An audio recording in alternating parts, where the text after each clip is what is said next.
छठी मैया को 3 चीज कभी मत चढ़ाना, व्रत टूट जाता है। संतान को होते हैं कष्ट। छठ में कौन से कपड़े पहनना चाहिए और कौन से नहीं। इस रंग के कपड़े कभी मत पहनना, व्रत टूट जाता है। छठी मैया को किस चीज का भोग नहीं लगाना चाहिए और छठ व्रत में कौन सी गलती नहीं करना चाहिए, और यदि जिनके घर के पास नदी या तालाब या गंगा या समुद्र नहीं है तब वह क्या करें। और साथ ही जानिए 3 ऐसी महिलाएं हैं जिन्हें छठ का व्रत नहीं रखना चाहिए। छठ पूजा नहीं करना चाहिए, घोर पाप लगता है, व्रत टूट जाता है, उल्टा संतान को जीवन भर मिलते हैं कष्ट।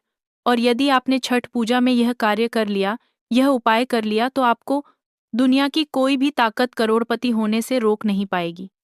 दोस्तों, हिंदी पंचांग के अनुसार छठ हर वर्ष कार्तिक मास के शुक्ल पक्ष की षष्ठी यानी छठी तिथि पर मनाया जाता है। यह हमेशा दीपावली के 6 दिन बाद पड़ता है, जो नहाए खाए की परंपरा से प्रारंभ होता है।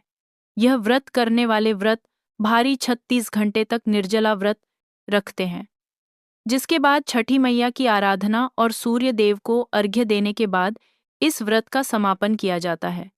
यदि संतान आपकी बार बार बीमार पड़ जाती है, सर्दी, खांसी, जुकाम, बार बार अस्पताल में बच्चा भर्ती होता है, उसके इंजेक्शन बार बार लगते हैं, बच्चों के शरीर पर सूजन आ जाती है, पैर में तकलीफ, शरीर में तकलीफ, तब ऐसे समय में उस स्त्री को छठ पूजा अवश्य करना चाहिए जिसकी संतान को कष्ट मिलते हैं। तब छठी मैया की कृपा से छठ माता स्वयं उस संतान की रक्षा करती है। छठी मैया बहुत प्यारी है, संतान की स्वयं रक्षा करती है, परिवार की रक्षा करती है। परिवार में कभी विपदाएं नहीं आती। छठी माता का हृदय इतना कोमल है जिसकी आप कल्पना नहीं कर सकते। खासकर संतान दीर्घायु होती है, परिवार खुशहाल होता है, जीवन भर इतना सुख घर में बरसता है जिसकी आप कल्पना भी नहीं कर पाएंगे। छठी माँ ब्रह्मांड की माँ है, संसार की माँ है, संतान की माँ है।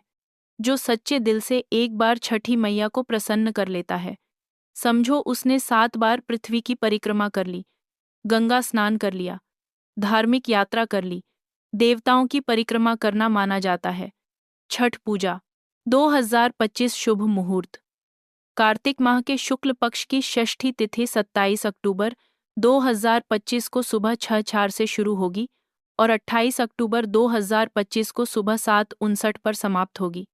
दोस्तों, सबसे पहले हम यह जानते हैं कि ऐसी कौन सी महिलाएं हैं जिन्हें छठ पूजा नहीं करनी चाहिए। लगता है घोर पाप और व्रत टूट जाता है। छठी मैया क्रोधित हो जाती है। हम यह भी बताएंगे माता को क्या चढ़ाना चाहिए, क्या नहीं खाने में क्या खाना चाहिए और क्या नहीं। हम इस वीडियो में बारी बारी जानकारी बताएंगे, तो वीडियो आज की बहुत ही सुंदर है, अंत तक बने रहे। सुंदर सी वीडियो को पहले लाइक करें और हमारे चैनल को सब्सक्राइब जरूर करें। सच्चे दिल से कमेंट में लिखें, जय हो छठी मैया की। छठी मैया स्वयं आपकी संतान की रक्षा करेंगे। आपके घर में छठी मैया खुद चलकर आएंगी, माँ का होगा वास। दोस्तों, छठ पूजा का व्रत ऐसी महिलाएं गलती से भी ना रखें, अन्यथा आपकी संतान की मृत्यु हो सकती है, पति पर भारी संकट आ सकते हैं, उल्टा आप पाप के भागीदार बन सकते हैं। ऐसी महिलाएं छठ पूजा से रहे दूर। दोस्तों, कार्तिक मास की षष्ठी को छठ मनाई जाती है। छठे दिन पूजी जाने वाली षष्ठी को बिहार में आसान भाषा में छठी मैया कहकर पुकारना है। यह त्योहार अपितु महाराष्ट्र, झारखंड, उत्तर प्रदेश तथा पश्चिम बंगाल, यहाँ तक कि विदेशों में रहने वाली महिलाएं भी भली भांति इस पर्व को मानती हैं। मान्यता है कि छठ पूजा के दौरान पूजी जाने वाली यह माता सूर्य भगवान की बहन है, इसीलिए लोग सूर्य को अर्घ्य देकर छठ मैया को प्रसन्न करते हैं। वहीं धर्मशास्त्र और पुराणों में माँ दुर्गा के छठे रूप कात्यायनी देवी को भी छठ माता का ही रूप माना जाता है। छठ मैया को संतान देने वाली माता के नाम से भी जाना जाता है। मान्यता है कि यह पर्व संतान के लिए मनाया जाता है, खासकर वह पर्व साल में भी 2000 देवी के हैं। जोड़े जिन्हें संतान की प्राप्ति नहीं हुई है तो वह छठ का व्रत रखते हैं, वहीं सभी अपने बच्चों की सुख शांति के लिए मनाते हैं।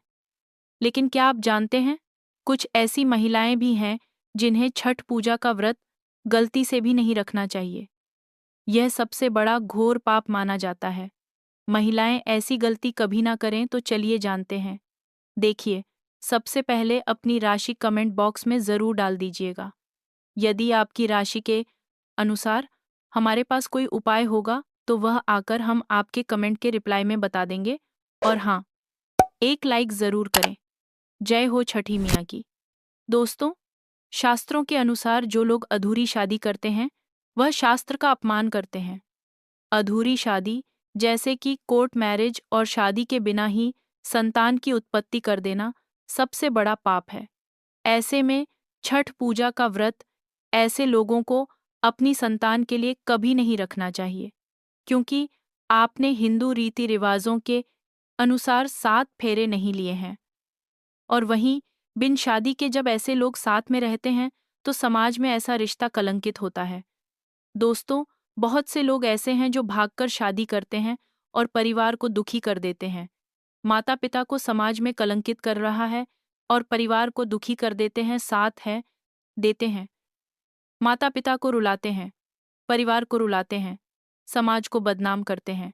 ऐसे लोग पूरे जनजीवन समस्त संसार के लिए श्रापित हैं। देखिए, परिवार को रुलाकर हमेशा रिश्ते अनर्थ ही होते हैं, रिश्ते जुड़ते नहीं हैं। इसीलिए जो लोग भागकर शादी करते हैं और कोर्ट मैरिज कर लेते हैं, 7 फेरे नहीं लेते हैं, हिंदू रीति रिवाज के साथ शादी नहीं करते, विवाह नहीं करते, तो उनके लिए यह व्रत उचित नहीं है। 7 फेरे का मतलब होता है आपने अग्निदेव का आशीर्वाद लिया, 33 कोटि देवी देवता का आशीर्वाद लिया, माँ बाप का आशीर्वाद लिया, समाज को सम्मान दिया। मतलब अब आप पूज्य योग्य हैं, आप भगवान की सेवा कर सकते हैं, आप कोई भी व्रत आदि परंपरा के साथ कर सकते हैं। यदि जिस स्त्री को हल्दी ना लगी हो, जिस पुरुष को हल्दी ना लगी हो, ऐसा विवाह भी अशुभ होता है।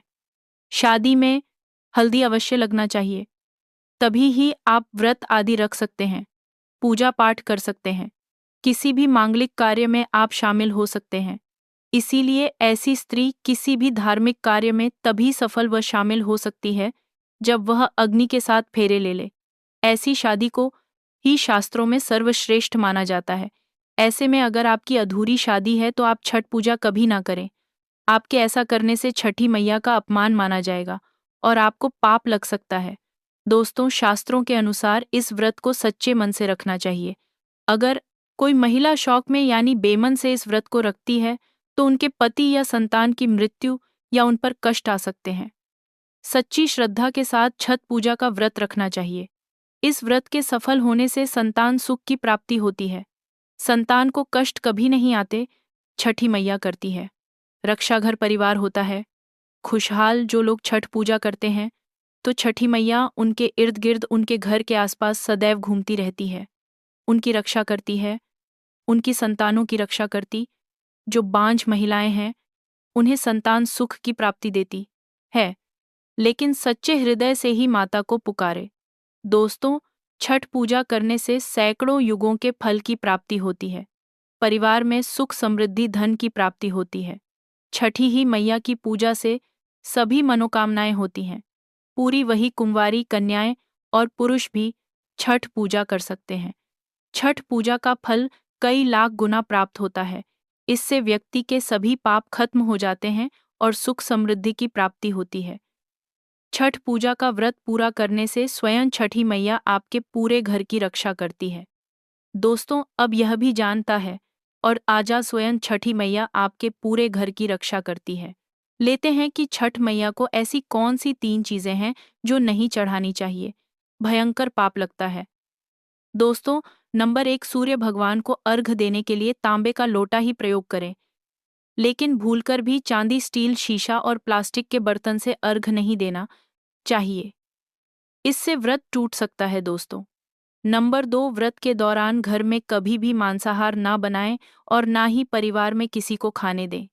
जो लोग इस दिन लहसुन प्याज का खाना बनाते हैं और खाते हैं, तो उन्हें छठी मैया उल्टा बर्बाद कर देती है, श्राप देती है। इस दिन छठी मैया को भोग लगता है, तो घर में यदि आपके परिवार में किसी ने व्रत रखा है, तो आप भी लहसुन प्याज का इस्तेमाल ना करें। आप किसी और दिन को खा सकते हैं, लेकिन मांस, मदिरा, लहसुन, प्याज आदि ना खाएं। मान लीजिए छठ व्रत आपकी बहन ने रखा है और आप दूर भी रहते हैं, तब भी आप लहसुन प्याज ना खाएं, नहीं तो उनका व्रत टूट सकता है। साथ ही साथ व्रत के दौरान घर में मदिरा आदि और धूम्रपान भी नहीं करना चाहिए। दोस्तों, नंबर 3, छठी मैया का प्रसाद बहुत ही शुद्धता के साथ बनाया जाता है। उनका प्रसाद हमेशा ऐसे चूल्हे पर बनाएं जिसे ताज़ी लेपा गया हो। यदि गैस पर बना रहे हो तो गैस स्टोव को अच्छी तरह से धो लें। पहले से बने चूल्हे पर कभी प्रसाद ना बनाएं, इसके लिए नया चूल्हा ही बनाएं। दोस्तों, नंबर 4, सूर्य को अर्घ्य देने से पहले कभी भी भोजन ग्रहण ना करें, घोर पाप लगेगा। व्रत भारी लोगों को पहले और दूसरे दिन सूर्य को जल देने के बाद ही भोजन करना चाहिए। व्रत के दौरान भोजन के प्रति मन में लालसा ना रखें, व्रत टूटता है। नंबर 5, छठी मैया से मांगी मन्नत अगर पूरी हो जाए तो आपको अपनी मन्नत का पूरा होने की विशेष पूजा जरूर करनी चाहिए, अन्यथा मैया के प्रकोप का सामना करना पड़ सकता है। नंबर 6, छठ का व्रत करने वालों को जमीन पर 4 दिन तक सोना चाहिए। छठ पूजा वाले कमरे में ही अपना आसन लगाना चाहिए। दोस्तों, आज का ये वीडियो आपको पसंद आया हो तो वीडियो को एक लाइक ज़रूर करें